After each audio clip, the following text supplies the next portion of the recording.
শুভ সকাল বন্ধুরা। কোথায় যাচ্ছি বলো তো? মায়ের বাড়ি যাচ্ছি।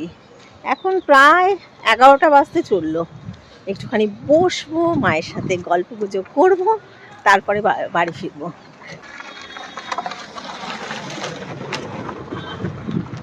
এখন থেকে আমি আমার মিনি ব্লগটা শুরু করছি। দেখতে থাকো আমি সারাদিন কি করি।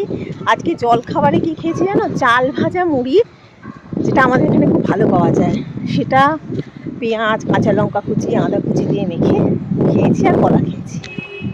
আর ওয়েদারটা না মেঘলা মেঘলা আছে বলে সুবিধে হচ্ছে, মানে রোদ নেই তো, ওই জন্য যেতে অসুবিধে হচ্ছে না।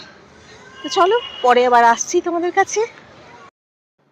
সেই যে মায়ের বাড়িতে গেছি, তারপরে ক্যামেরা অন করতে ভুলে গেছি। যাই হোক, গল্প গুজব করে নিয়ে এসে নিয়ে আবার হড়বড় হড়বড় করে রান্না। আজকে শনিবার যেহেতু, মেনুতে খিচুড়ি, ফুলকপি, আলু, মটরশুঁটি দিয়ে খিচুড়ি। শটটা আগে আমার কর্তামশাইকে দিয়ে দিই।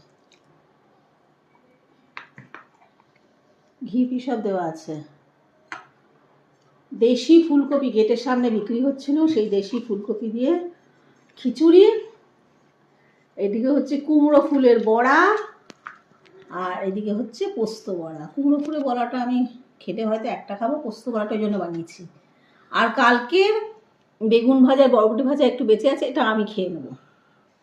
আর এখানে রয়েছে মিষ্টি দই, এটা দেখাবার কিছু নেই। খেতে খেতে এইটুকু বেঁচে আছে, ওটা খাবে। তো চলো খাই আমরা, আর ব্লগটা, মিনি ব্লগটা এখন শেষ করছি। তোমরা খুব ভালো থেকো, টাটা।